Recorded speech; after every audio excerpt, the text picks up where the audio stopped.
Cyber నేరాలు ఎక్కువ జరుగుతుంది. ఎట్లా జరుగుతున్నాయంటే జనాభా లెక్కల గురించి అదే మన వాటర్స్ గురించి ఒక నడుస్తుంది, జనాభా నమోదు నడుస్తుంది. కాబట్టి వాళ్ళు జనాభా సర్వే చేస్తున్నట్టుగా వాళ్ళు మనకు ఫోన్ చేస్తే ఇప్పుడు జరుగుతున్న పని కాబట్టి మనం మన మనసు కూడా దానికి కనెక్షన్ అయ్యి ఉంటాం కాబట్టి మనం వాళ్ళతో మన సమాచారం అడగానే మనం చెప్పడం జరుగుతుంది.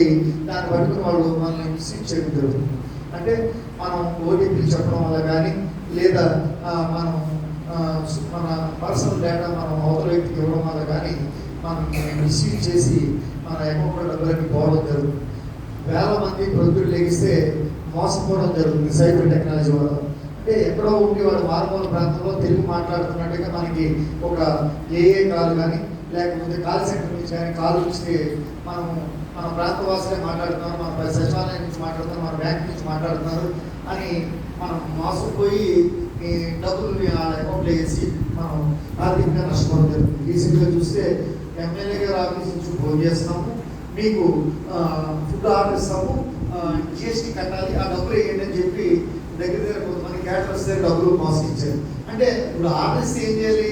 నేను ఆర్డర్ ఇస్తున్నాను, నా వీడికి నేను భోజనాలు వండాలని చెప్పి ఒక 100 మంది భోజనాలు ఇవ్వాలి. అప్పుడు నేనేం చేయాలి? నేను అడ్వాన్స్ ఇచ్చి నాకు ఈ రకమైన వంట వండాలని నేను చెప్పాలి. కానీ మీరు మిమ్మల్ని ఫోన్ చేసి ఆ జిఎస్టీ కట్టాలని మిమ్మల్ని అడిగితే కూడా అది మాయ మాటలన్నీ మోసపోతున్నాం. అంటే ఆ క్షణంలో మనం తీసుకునే నిర్ణయం ఏంటి? ఆడు మనకి క్యాటరింగ్ ఆర్డర్ ఇస్తే మనకు అడ్వాన్స్ ఇస్తే వసూలు కోరుకుంటాం, మనం ఎందుకు వేయాలన్న ఆలోచన మనకు రావాలి.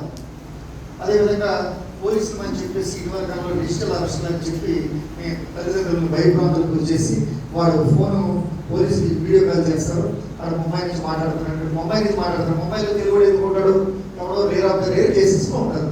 వాడు ముంబైలో తెలుగు మాట్లాడుతున్నట్టుగా మనకి తెలుగు వాయిస్ వస్తున్నాడు. నువ్వు నీ కొడుకు మీద కేసు ఉంది, నీ మీద కేసు ఉందని వాళ్ళు మన భయభ్రాంతులకు గురి చేసి ఎవరికి చెప్పొద్దు అంటారు. దాన్ని భయపడి మనం ఏం చేస్తామంటే కొద్ది రోజులు అలా ట్రావెల్ చేసుకున్నాం, 2 రోజుల తర్వాత నీ ఆశ్రయం ఉన్నాయని అడుగుతాడు. అవి ఎక్కించుకుంటుంటాడు. బంగారం ఎంత ఉంది, భూమి పట్టాలి, లేకపోతే నీళ్ళు పట్టాలి. ఈరోజు బంగారం బ్యాగ్లో తాకట్టు పెట్టు, ఆ డబ్బులదే నాకు తీసుకురా, మళ్ళీ నేను వెరిఫై చేసి డబ్బులు మీకు వేస్తామంటాడు. పోలీసులు ఎవరు కూడా మిమ్మల్ని అరెస్ట్ చేస్తామని ఆన్లైన్లో ఫోన్ చేసి డబ్బులు వేసుకోవాలి.